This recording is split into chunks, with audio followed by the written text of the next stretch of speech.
Acontece que nós somos privilegiados, porque quem intercede por nós é o Espírito Santo de Deus, não somos nós. E é Ele que faz essa ligação. E eu fiquei muito contente quando eu ouvi os relatórios, e eu trouxe algumas fotos também. Esse aí é meu irmão.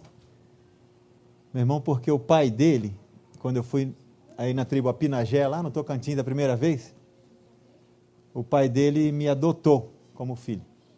Mas meu primeiro contato com ele foi assim, depois dele ter me adotado como filho e tal, me dado o nome. E ele falou assim: eu não tenho açúcar, não tenho café, não tenho nada. Então, meu pai já me me adotou, já foi falando que ele não tinha em casa, né? Também não tinha não. Aí eu dei camisetas e aí, voltando, encontrei com ele. O pai tinha falecido, que era o cacique, e ele, meu irmão, é o atual cacique lá na tribo Apinagé, no Tocantins, próximo a Tocantinópolis. Mas eu só não ia falar nada a respeito dele, só olhando essa foto aí me deu saudades. Mas, irmãos, é um privilégio ouvir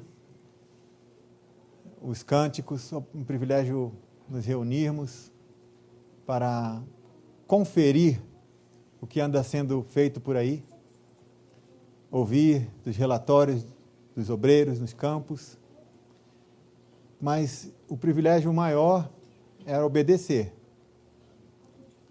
o ID do Senhor. E isso não é só para aqueles que estão nas fotos. O pastor falou muito bem ontem a respeito disso, acho que a maioria não estava aqui. Isso é para aquele que tem o conhecimento do objetivo de Deus em nos apresentar Cristo Jesus como Salvador. Acho que podíamos parar um instantinho ali, depois a gente volta, porque senão ninguém olha para mim. Estou vendo aqui, não tem ninguém olhando aqui. Se quiser deixar a minha foto ali, que é bem feia, não deixa nada, deixa só o negócio da igreja ali. E o ID é uma ordem do Senhor, o ID é uma ordem daqueles que entenderam o objetivo de Deus, desde a criação, desde a queda, desde a separação do homem, desde a união feita por Deus, e o objetivo do Criador em nos dar vida eterna, entendermos isso. O ID é para quem entendeu isso. O Senhor Deus não tem como, não posso dizer, afirmar que ele não tem, mas o objetivo de Deus é nos dar privilégios com Ele, não nos privilegiar durante o tempo que passamos aqui. Se é que temos que ter esse privilégio, tem que ser dele para conosco. E o que temos ouvido por aí, infelizmente, em algumas ladainhas, é que nós temos que fazer coisas para agradar a Deus, para que Deus nos dê em troca. Isso não é o Evangelho. Aqui no Salmo de número 2, versículos desde o início, eu não lerei o Salmo inteiro para nós remirmos o tempo aqui, eu gostaria muito, mas um Salmo bem precioso. Desde o início, o salmista vem apresentando para nós, Salmo capítulo 2, porque se enfurecem os gentios e os povos imaginam coisas vãs. Por quê? Por que isso acontece? Os reis da terra se levantam e os príncipes conspiram contra o Senhor e contra o seu ungido, dizendo: rompamos os seus laços e sacudamos de nós as suas algemas. Então aqui apresenta uma resistência daqueles que não conhecem a Cristo verdadeiramente, e uma pregação que põe de lado o privilégio de sermos justificados em Cristo Jesus e apresenta uma algema, como, não sei se vocês já ouviram, eu não quero ser evangélico não, porque eu gosto muito de fazer tal coisa e os crentes não fazem. E isso é uma religião colocada nos ombros das pessoas, algemando as pessoas, impedindo-as de conhecer o justificador que é Cristo Jesus. É uma pena isso, que o Evangelho tem sido espalhado dessa forma até hoje. Isso aqui nós estamos lendo no livro de Salmos, mas até hoje tem se ensinado uma coisa que algema as pessoas, afugentando as pessoas de conhecerem a Cristo. Pesos religiosos que não é o Evangelho. E a solução, o nosso Criador, na continuação do Salmo aqui, ele vê com um sorriso, ri o Senhor, mas não um riso de deboche ou de desdém, mas de que pena que não é isso. Que pena que não é isso que eu quero para o meu povo. E ainda assim as pessoas acham que eu quero algemar e aprisionar as pessoas. Lembro quando Moisés apresentando ali a palavra de Deus para o povo, e o povo querendo adorações, querendo coisas, e não é isso que eu quero. Peraí, Moisés, então peraí. Leve essas 10 questões aqui para o povo lá. Leva só essas 10 aqui, pega essas 2 pedras aqui, leva lá e leia para eles. Se eles cumprirem essas 10, e aí sim, eles não precisam de mim. E quando Moisés apresentou para eles os 10 mandamentos, eles falaram, não, isso aí nós não conseguimos cumprir, então precisamos de Deus. Num evangelismo outro dia, que nós temos feito numa fazenda lá perto, eu perguntei, depois de ter ensinado, o porquê que Deus expulsou o casal Adão e Eva e os vestiu de peles de animais, e por que que Deus os tirou do jardim. Foi um castigo aquilo? E a minha alegria foi que a maioria entendeu que aquilo foi um privilégio, foi um cuidado de Deus, um zelo de Deus, não permitindo que nós passemos a ser eternos pecadores perdidos. Então, Deus quer nos dar a liberdade de agirmos em Cristo Jesus. O Evangelho é Cristo agindo, não o homem agindo em Cristo Jesus. Tem alguns lemas, somos livres em Cristo. E algumas pessoas interpretam isso. Lá em Londrina tem um grupo, Livres em Cristo. Deve ter por aqui também. É um nome bonito, né? Mas algumas pessoas interpretam esse Livres em Cristo e passam a ter uma certa libertinagem, uma certa liberdade meia corrompida. Mas quando Cristo tem a liberdade em nós, aí nós passamos a entender o objetivo dele com o Evangelho, a sua morte e a sua ressurreição, e a nossa inclusão daqueles que creem na sua morte, na sua ressurreição, nossa inclusão nesse processo. O Evangelho é uma coisa preciosa e é a vontade de Deus que o homem entenda o Evangelho. Mas existe uma barreira muito grande. Quando nós pedimos alguma coisa e recebemos alguma coisa. Quando me passaram esse tema, pede-me e te darei as nações, eu lembrei do filho pródigo também. Ele não foi sugerido pelo pai. Jesus, as parábolas já existiam, mas a sabedoria de Jesus em transmitir as parábolas é incomparável. E ele foi tremendo ali naquelas parábolas, naquelas 3 parábolas do capítulo 15 de Lucas, porque de forma alguma, ele deixou transparecer que o pai sugeriu que o filho pedisse a herança.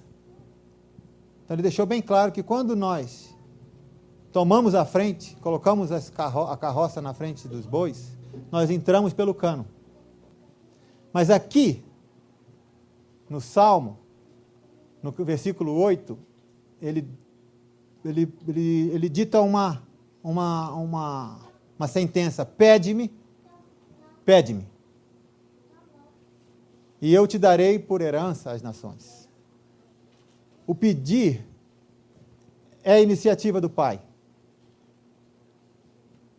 Algumas pessoas, por talvez uma certa empolgação em excesso, querem reivindicar do Pai algumas coisas para que ele seja o foco daquela reivindicação. Então, fulano de tal esteve lá em tal lugar e ele reivindicou e aconteceu. Então, o brilho passou a ser do fulano de tal. Mas aqui o próprio Pai está falando: olha, esse pessoal aí que está achando que eu estou colocando algemas, esse pessoal não é isso, eles estão enganados.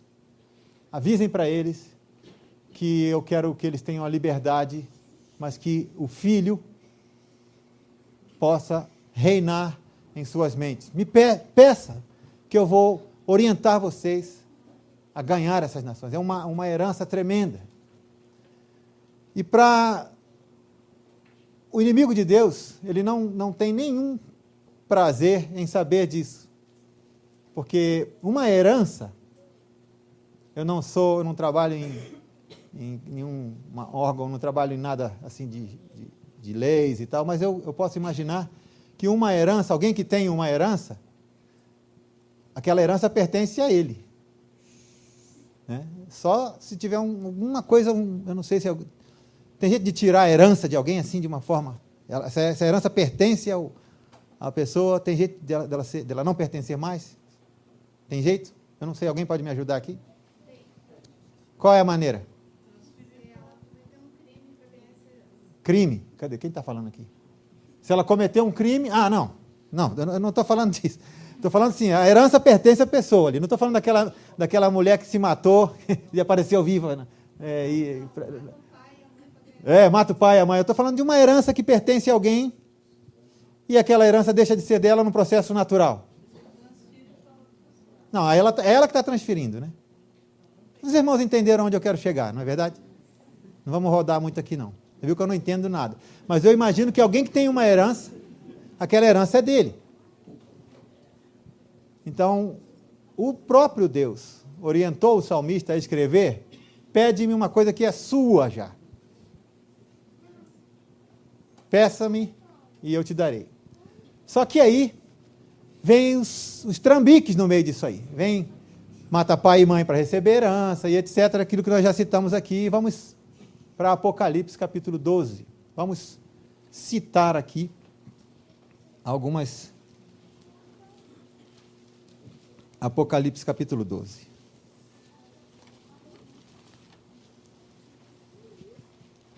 É um texto bem conhecido.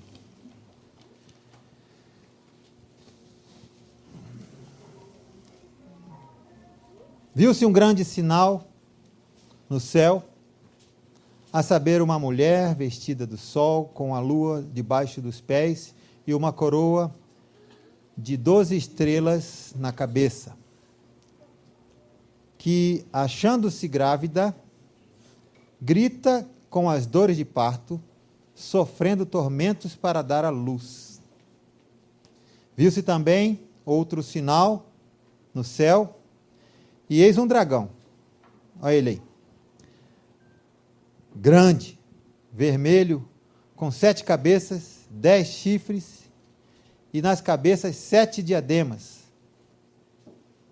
A sua cauda arrasta a terça parte das estrelas do céu, as quais lançou para a terra.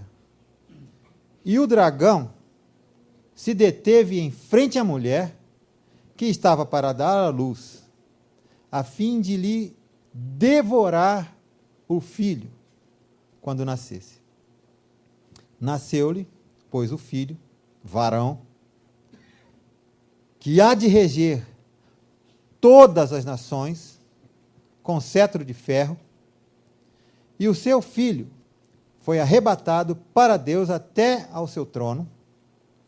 A mulher, porém, fugiu para o deserto, onde lhe havia Deus preparado um lugar para que nele a sustém durante 1260 dias.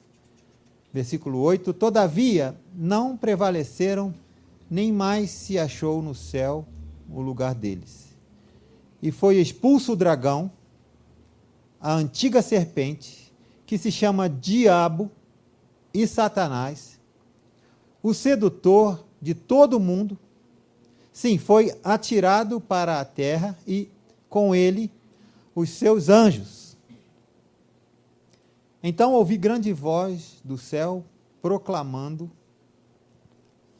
agora veio a salvação, o poder, o reino do nosso Deus e a autoridade do seu Cristo, pois foi expulso o acusador de nossos irmãos, e mesmo que os acusa de dia, o mesmo que os acusa de dia e de noite diante do nosso Deus. Eles, pois, o venceram por causa do sangue do Cordeiro e por causa da palavra do testemunho que deram, e mesmo em face da morte, não amaram a própria vida. Tá bom, até aí. Esse dragão aqui está bem descrito, está bem detalhado aqui, que é o inimigo de Deus, que impede e constantemente está armando ciladas para que o Evangelho, para que as pessoas não conheçam esse Cristo puro, Salvador, nascido de uma mulher, Rei, Senhor, o único, suficiente, capaz de transformar vidas, capaz de falar conosco, caminhar conosco em caminhos e nós acharmos que não é Ele. Lembra daqueles camaradas lá em Emaús? Às vezes eu já ouvi aqui algumas frases, né, soltas assim, a respeito da vinda, da presença do Senhor aqui durante o culto. Ele está, Ele é presente, Ele habita, Ele não é igual num centro de macumba que vem durante o... Vamos cantar aqui para Ele vir, não é assim não. Ele habita. Ele não está conosco quando nós estamos no sufoco. Ele é conosco. Poxa, Senhor, onde é que tu estavas quando eu passei por aqui? Ele é. Esse é o privilégio de conhecer a Cristo. Nós gostamos muito de pensar que a vontade de Deus é boa e agradável. Né? Olha só como a vontade de Deus é boa e agradável. Mas ela é perfeita. Nós não. Nós não somos bons, não somos agradáveis e não somos perfeitos. E não seremos perfeitos. Mas Cristo Jesus, Ele é bom, Ele é agradável e Ele é perfeito. E através do seu sangue, derramado na cruz, Ele nos deu o privilégio de tê-lo em nós, consolando. Eu lembro da última ceia ali, e eu gosto de pensar aquilo, às vezes eu penso assim, queria estar lá, mas foi uma lambada que Ele deu para os discípulos: olha, vamos, senta aí, está chegando a hora, e vocês não entenderam ainda que eu preciso morrer. Vocês estão achando que eu sou louco? Não sou. Senta aí. Está vendo esse pão aqui? Está vendo esse cálice aqui? Se vocês não entenderam ainda o que eu tenho falado para vocês a respeito de que eu preciso morrer, eu preciso ir para que enviar o Espírito Santo, o Consolador, para que definitivamente Ele possa consolar vocês. Vocês não comam desse pão e nem tomem desse vinho aqui. E aí Ele deve ter dado outra lambada neles e falou: então faz o seguinte, olha, está vendo esse cálice aqui? Esse cálice aqui é uma aliança que eu estou fazendo com vocês. Se vocês entenderam que o meu sangue é a solução para que vocês tenham vida, para que o povo tenha vida eterna, vocês entenderam, toma esse cálice aqui. Está vendo esse pão aqui? Isso aqui é o meu corpo, que é dado por vós. Eu sou o pão, eu alimento vocês. E sem esse alimento aqui, vocês não vão viver. Comam esse pão. Se vocês entenderam isso, agora, se vocês não, examinem-se aí. Vou dar um tempo para vocês. Pensem bem aí. Examinem-se. Aqueles que entenderam isso, tomem esse cálice e comam esse. Aqueles que não entenderam, vocês precisam ser orientados melhor. Então, pessoas próximas a ele tinham dificuldade de entender o privilégio que é a salvação em Cristo Jesus. Porque é a vontade de Deus. Porque ele estava querendo cumprir totalmente a vontade de Deus. Às vezes nós, missionários no campo, ficamos agoniados com algumas coisas que são pedidas para nós. Algumas coisas, espetáculos. Eu já estava conversando hoje, eu já fui pedido até para falar que comia rato e lagartos e coisas assim. Você não pode falar que tem peixe lá. Você não pode falar que tem fruta lá onde você mora. Tem que falar que o negócio está feio, rapaz. Então, povo, ó, isso não é o Evangelho. O reino de Deus não é isso. Não é show, não é espetáculo. Uma conferência missionária para nós sairmos daqui, conferirmos, está tudo certinho, a palavra de Deus é viva e eficaz, então agora vamos fazer a vontade de Deus. Eu não tenho coragem de ir lá na penitenciária. Então, vai do outro lado da rua. Fui pregar numa igreja em Presidente Prudente, uma igreja missionária e tal. Eu perguntei, quantos conhecem o rapaz que mora do outro lado da rua? Eu cumprimentei o rapaz quando eu cheguei, eu botei o carro assim, ele estava saindo de moto, e a moto dele não pegou, aí eu perguntei, eu fiz me cumprimentei, né? Brinquei com ele da moto, ele riu e tal, dei tchau. Quantos conhecem o rapaz que mora do outro lado da rua? Podia levantar a mão? Tinha quase o dobro de gente que tem aqui. Ninguém. Então, não dá para ir na cadeia? Vai do outro lado da rua. Não dá para ir conhecer a cultura do povo de Israel? Vai do outro lado da rua. Vai do lado da sua casa. Não dá para ir lá entre os povos indígenas? Vai na loja onde você vai comprar papel, sei lá. O ID é para aquele que crê em Cristo e entende que a obra missionária é para... E onde tem um sem Cristo, ali é o teu campo missionário. O inimigo de Deus não quer isso.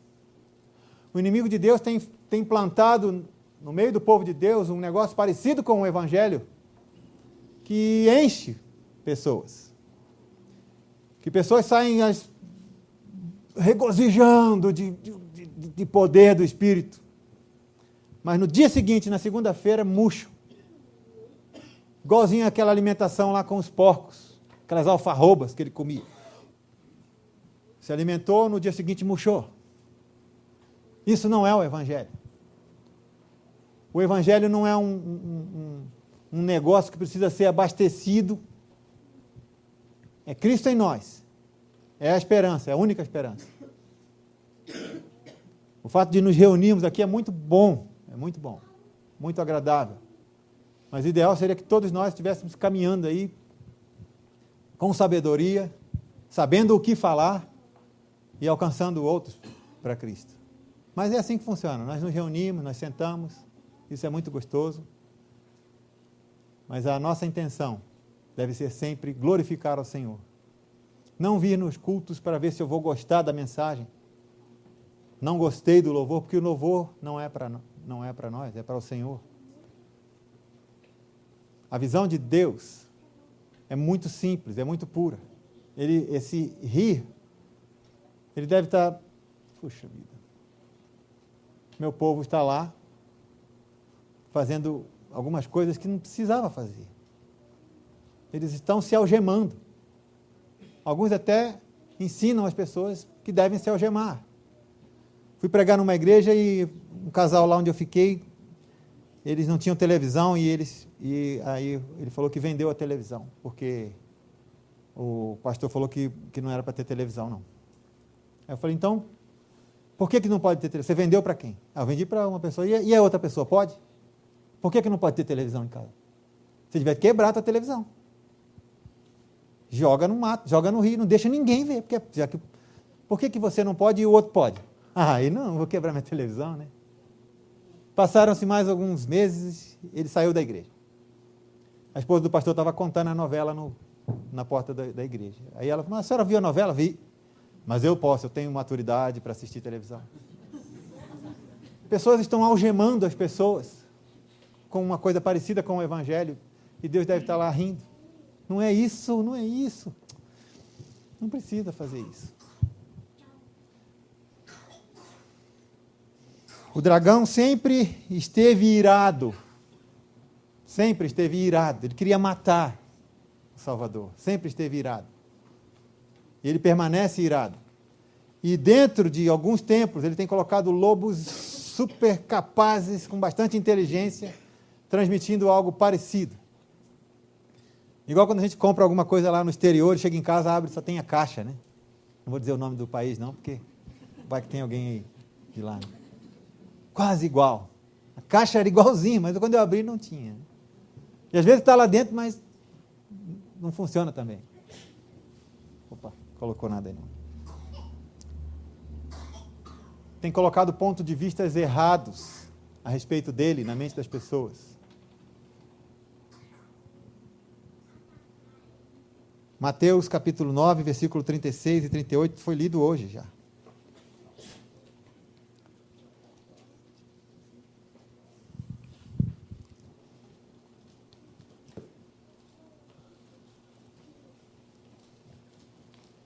Mateus capítulo 9. Vendo ele as multidões, compadeceu-se delas. Versículo 38, rogai, pois, ao Senhor da seara, que mande trabalhadores para a sua seara. Todos nós aqui, nessa nossa região, aqui, pelo menos lá em Londrina, tem muitas pessoas que plantam. A gente passa por muitas lavouras de soja, todos nós sabemos.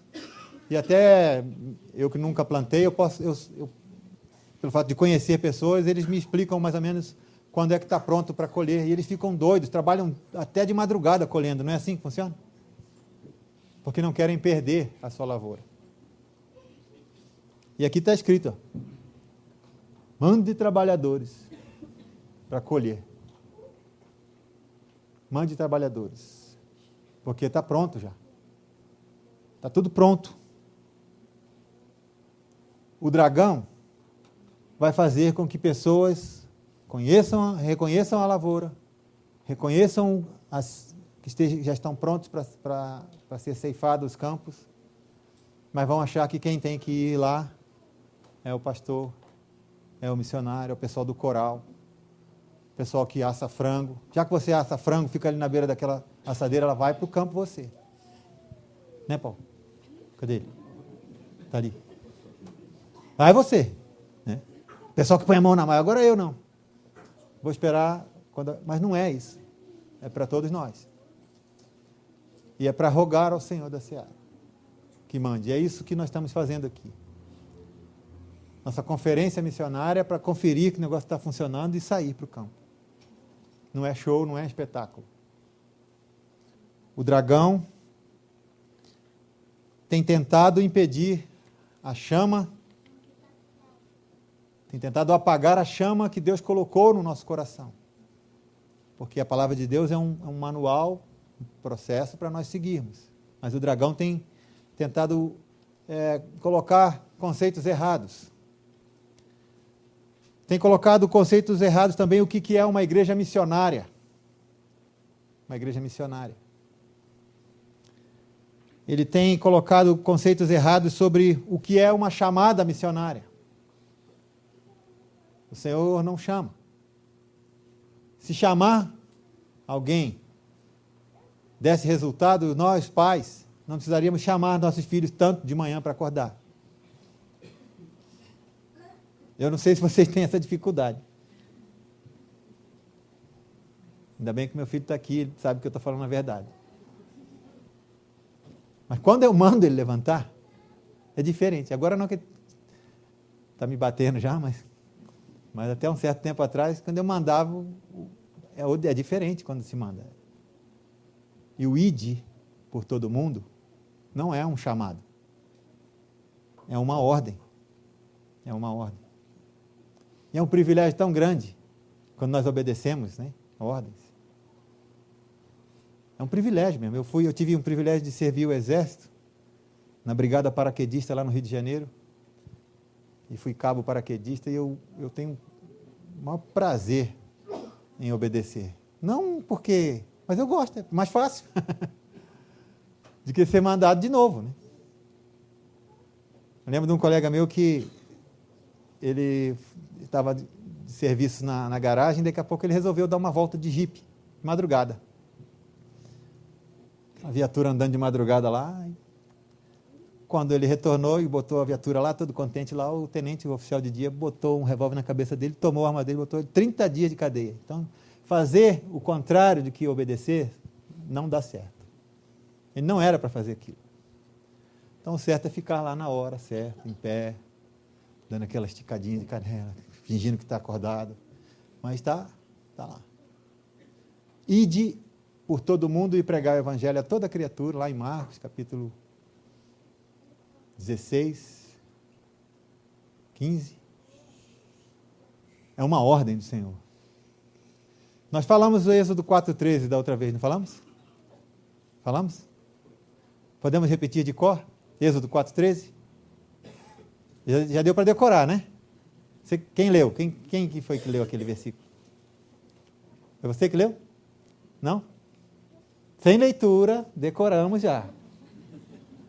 Marcos 16, 15 nós já sabemos, né? E disse-lhes, ide por todo mundo e pregar o evangelho. Agora, esse é um dos mais conhecidos. Agora, o mais praticado é aquele que nós vamos ensaiar agora.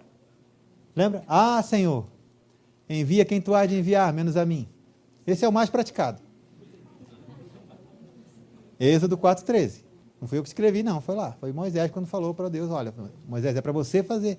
Ah, Senhor, envia quem tu hás de enviar. Essa é uma resposta que o povo de Deus dá para o ide do Senhor. Isso não pode ser. Não pode ser.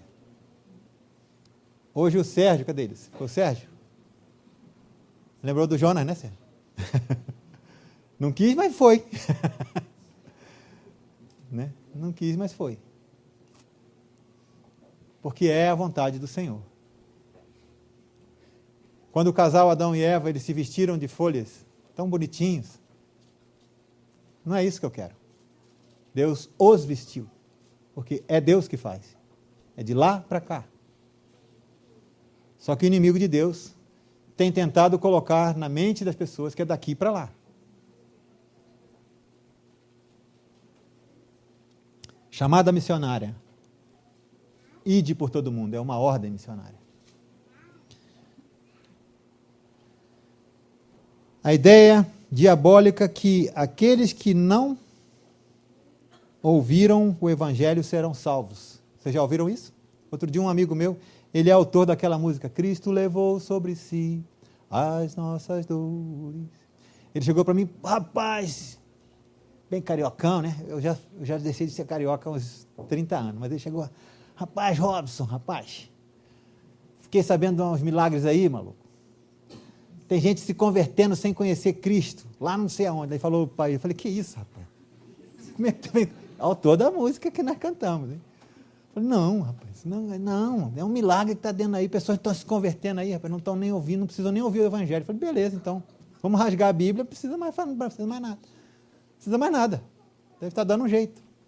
Mas também tem escrito aqui, como ouvirão se não há quem pregue, como pregarão se não forem enviados. Para que esse versículo? Para que ir por todo mundo pregar o evangelho? Uma armadilha. Olha, irmão, eu acho muito bonito o que o irmão faz lá no meio dos índios lá, mas eu acho que os índios, na sua pureza, Deus, olha que palavra bonita, voz de locutor de rádio de BBC, BBN, né?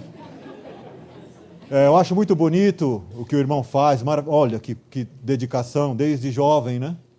Mas eu acho que o irmão está levando para os índios a perdição. Como? Porque eles, na sua ignorância, Deus vai dar para eles uma oportunidade de se redimirem. Mas se o irmão levar para eles a verdade e eles rejeitarem, aí sim o irmão está levando para eles. Olha só que coisa sábia de um pastor. Então são armadilhas que o dragão coloca, quase igual à palavra de Deus. Então, Deus criou a humanidade menos os índios. É a vontade de Deus que nenhum deles se perca. Toda a humanidade, está falando da humanidade. Não é. Eu ouvi uma mulher da televisão falando, os índios são tão bons, os índios são quase gente assim, são quase gente. Poxa. Vamos proteger nossos índios, não vamos cortar árvores, olha, são paisagens, igual árvores. Não vamos cortar árvores, vamos proteger os índios, vamos deixar as capivaras, os jacarés. Olha onde coloca os índios. Temos índios, pastores, advogados que riem também quando falam isso, mas sentem muito. Mas temos muitos que não conhecem nada de Cristo. E não conhecem, não é porque rejeitaram, não. Porque ninguém foi lá. E muitos que vão lá, estava comentando hoje de um colega meu que passou um tempo fora, e foi um grupo de uma outra organização passar um tempo substituindo esse casal, que trabalhava lá e estava traduzindo a Bíblia já há uns 20 anos, o Novo Testamento, entre os Catuquina, lá no Amazonas. E o meu colega passou um tempo fora, 1 ano. Ele estava há 20 anos lá, evangelizando, cultura, língua, um monte de detalhes. E esse grupo foi lá, passou, não chegaram a ficar 1 ano, mas todos os índios se converteram. Meu colega voltou, como se converteram? Esse grupo que foi lá não tinha nada de língua, nada de cultura, nada de conhecimento, mas falaram do evangelho de troca. Olha aqui, então vamos ter um caldeirão de sopa aqui, e aqueles que... Quem aceita Jesus aqui? Opa, um caldeirão de sopa com carne, com camisetas, bonés. E tinha todo mundo que se converteu. Estava todo mundo crente agora, cantando e tudo. Ensina a cantar, canta. Né? Se a gente começar a cantar aqui em outra língua, aqui, se o Alexandre começar a ensinar a gente com... Você tem algum cântico lá para... Não, esse a gente todo mundo conhece, mas um outro mais. Mas daqui a pouco a gente está cantando também. E assim, com pessoas. Aí foram ver, eles estavam se convertendo por causa do caldeirão, por causa das roupas, por causa dos bonés, por causa disso, por causa daquilo. E bola, jogo de camisa, chuteira. Até eu sou crente. Isso não é o Evangelho. Isso não é o Evangelho.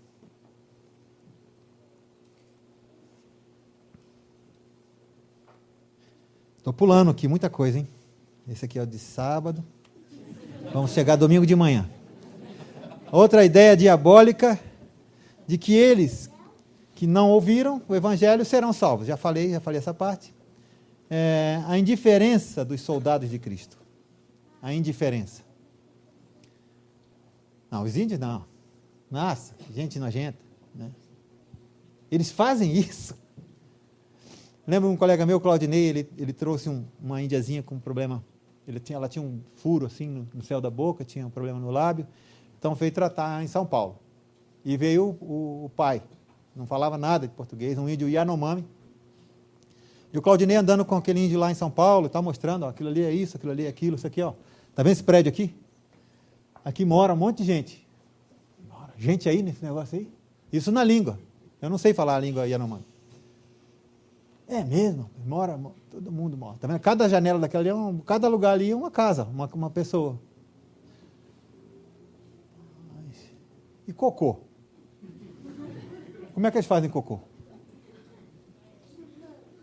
Aí o Claudinei, bom, cada casa tem um negocinho lá, um branco, assim, que o pessoal vai lá e tem um cano assim que... O quê?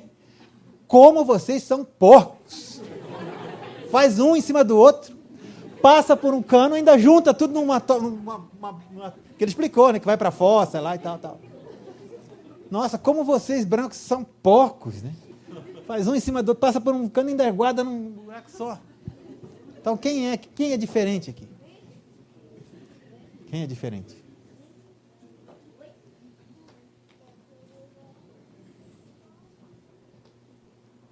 O problema é que eles não conhecem a Cristo, alguns. Alguns já têm tido esse privilégio. Porque pessoas estão interpretando mal o ID do Senhor.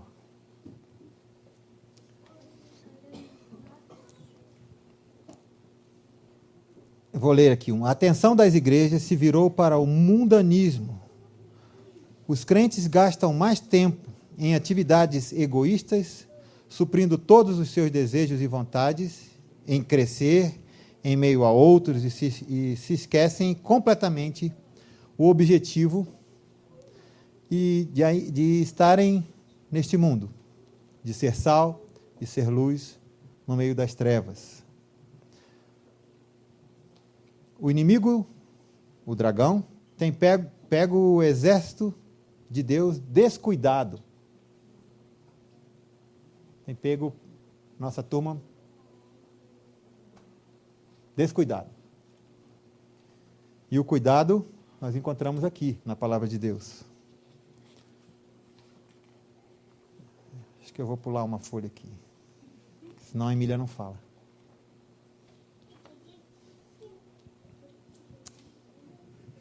Quem há de ir por nós?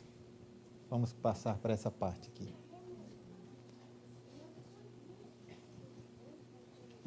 Eis-me aqui, envia-me a mim, ou envia quem tu hás de enviar? Eu gostaria que a Emília, em rápidas palavras, nós vamos embora daqui a pouco, orem por nós na estrada, para eu não dormir, mas eu gostaria que ela desse o testemunho de quando ela ouviu a grande necessidade da pregação do Evangelho, e não precisa dizer quantos anos você tem não, mas já tem uns 39 anos que ela ouviu isso.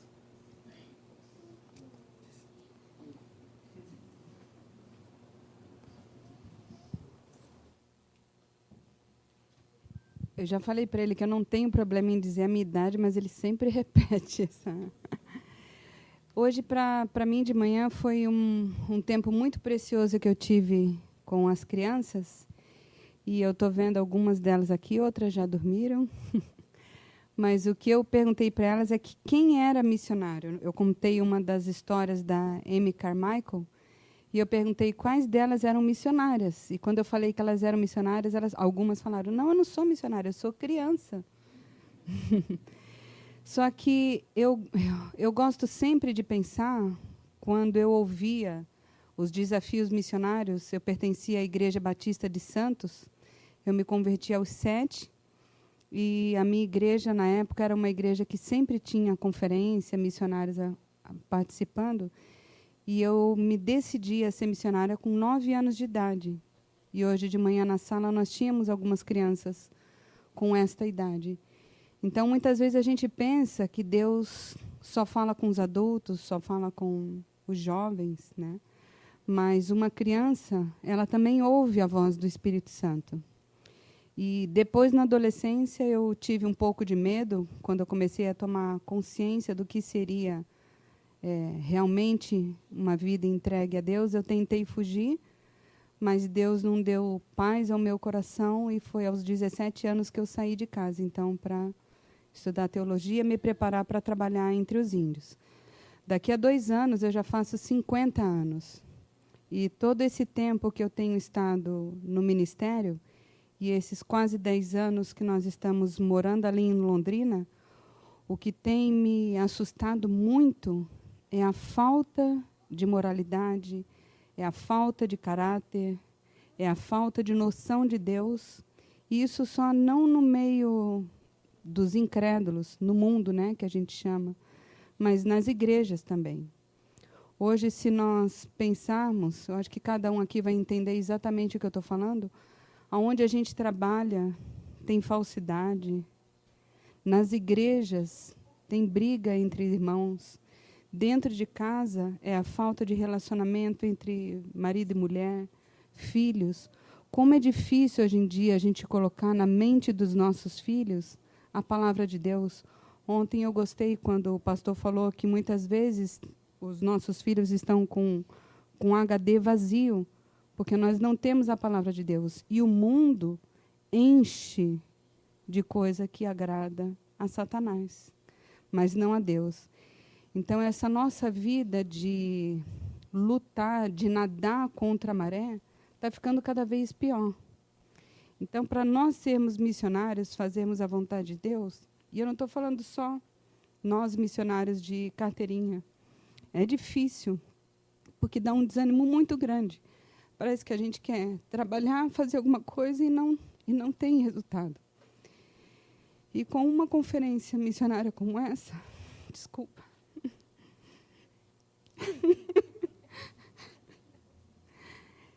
eu me sinto sempre desafiada, mas quando o pastor falou que nós somos heróis, eu não me considero eu herói. Eu sei que eu sou tão pecadora, carente da graça de Deus, tanto quanto cada um de vocês, né? E eu sei que, às vezes, quando vem um missionário aqui na frente, que trabalha a tempo integral, ou que muitas vezes pode também estar envolvido com outro ministério secular, acha que nós somos diferentes, mas nós não somos diferentes. Eu só gostaria que vocês abrissem as Bíblias de vocês em 2 Coríntios 4, versículo 7, e depois eu vou ler 16 a 18. Deus tem me dado o privilégio agora de, para ajudar no nosso sustento, trabalhar como professora de inglês e português em escola pública. E quem aqui trabalha, ou mesmo que não trabalha, no estúdio em escola pública, vocês estão vendo como que está a educação no nosso país, né? E, às vezes, a culpa é do professor, a culpa é da escola. E eu, às vezes, quando eu entro em sala de aula, eu confesso que eu tenho que orar, porque, às vezes, é pior do que quando eu estava no meio dos índios, né? Que ali é muito mais perigoso. Né? Eu já recebi palavrões, ameaças de alunos, mas eu sei que Deus me colocou ali com um propósito. E, muitas vezes, eu me sinto 100% incapaz. Eu sei que meu objetivo de estar ali não é simplesmente ensinar a língua portuguesa ou ensinar o inglês, mas é o objetivo de ser luz ali dentro.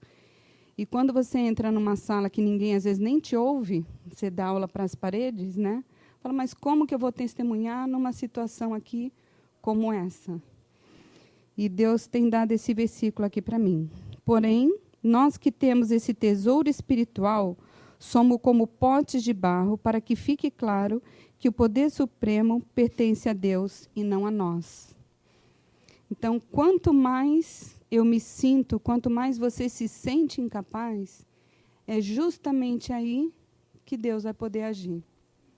O dia que eu achar que eu sou capaz de fazer alguma coisa, o dia que eu achar que a minha capacidade, que a minha personalidade, que tudo aquilo que eu fiz no meu preparo espiritual, ou no meu preparo teológico, ou nas lições que eu estou tendo de escola dominical, que eu sou capaz de fazer alguma coisa, não sou eu que estou fazendo. E não vai ter nenhum resultado. Então, quanto mais difícil o nosso mundo estiver, quanto mais podre o nosso mundo estiver, nós não podemos esquecer que nós somos barro. Deus quer trabalhar nas nossas vidas. Deus quer atuar.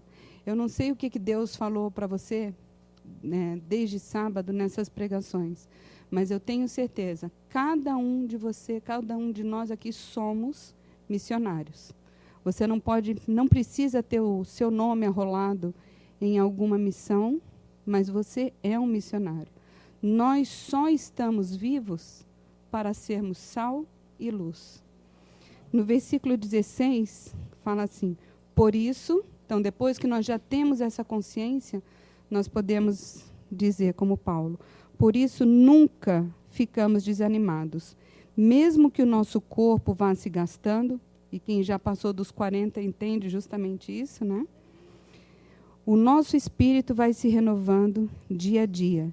E essa pequena e passageira aflição que sofremos vai nos trazer uma glória enorme e eterna, muito maior do que o sofrimento, porque nós não prestamos atenção nas coisas que se veem, mas nas que não se veem. Pois o que pode ser visto dura apenas um pouco, mas o que não pode ser visto dura para sempre. Então, o nosso mundo vai piorar, a tendência é piorar. Mas o que nós não podemos esquecer é que nós estamos numa luta, que essa luta não é contra carne e sangue, não são contra pessoas, é contra principados e potestades, mas nós já temos alguém que já venceu por nós.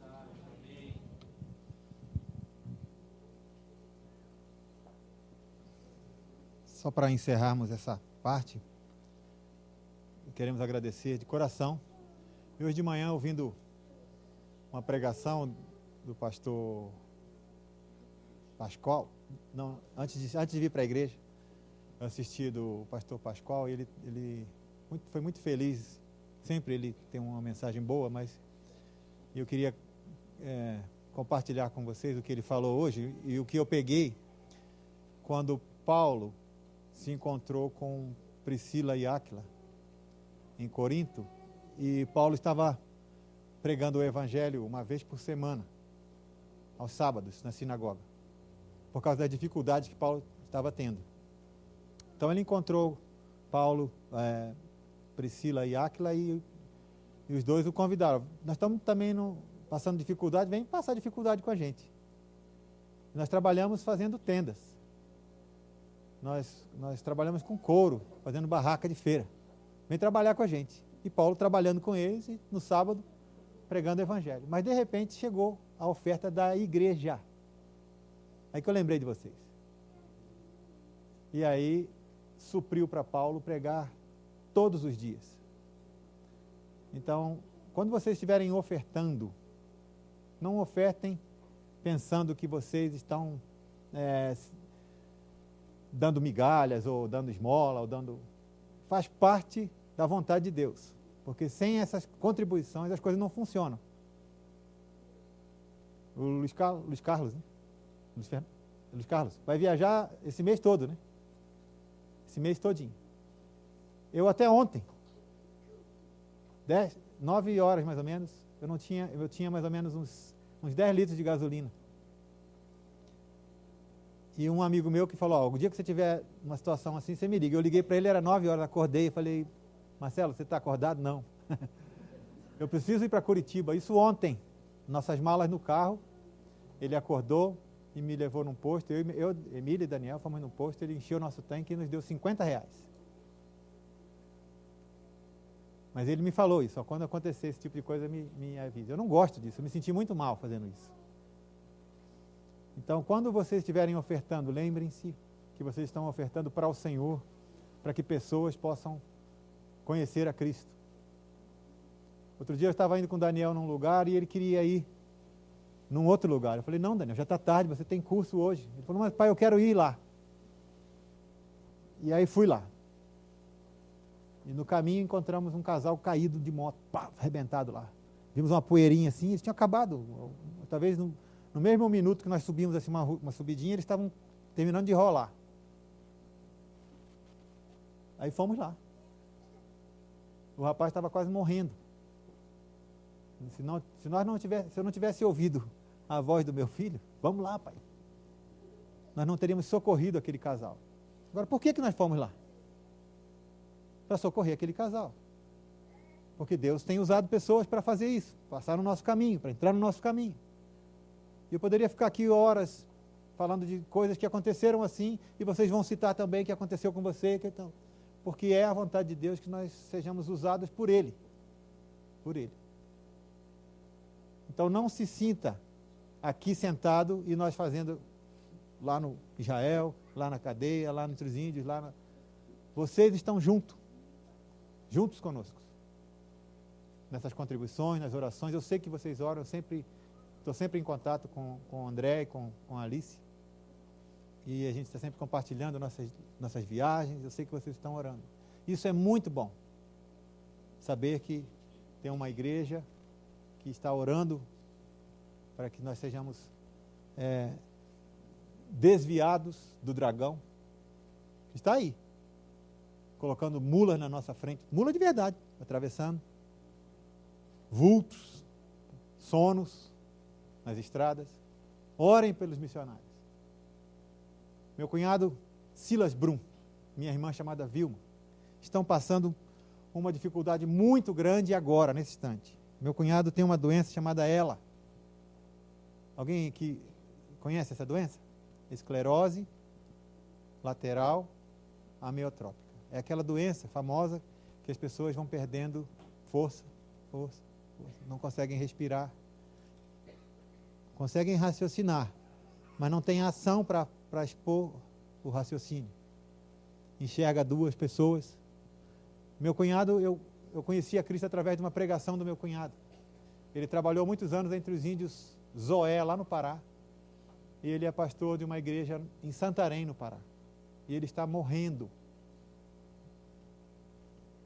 aos olhos humanos. Lá no Rio de Janeiro, ele está tratando com um primo dele que é médico de coração, porque ele está tomando um remédio para prolongar um pouco mais os dias dele, e esse remédio dá alguns efeitos, taquicardia, problemas sérios, e ele está sendo ajudado, mas ele já volta, porque ele prefere morrer lá com os netos dele lá, já tem netos, né? Foram os dois, mas são muitos anos que eles estão. E eu gostaria que vocês orassem pela minha irmã Vilma e o meu cunhado Silas. Ele é uma bênção. Vocês iam amar conhecer. Não vai dar tempo, talvez. Eu sinto muito que ele está indo. Vou ver se consigo, em julho, ir lá em Santarém, passar um tempo com ele, enquanto ele ainda... A minha irmã falou, olha, ele fecha o olho assim para poder enxergar um só. E ainda faz graça ainda, né? Porque ele sabe que ele está enxergando dois. Imagina. Camarada são, forte. A história dele é longa também, caminhando na selva lá no Pará, no Amazonas. E nesse momento eles estão precisando saber que pessoas estão orando por eles.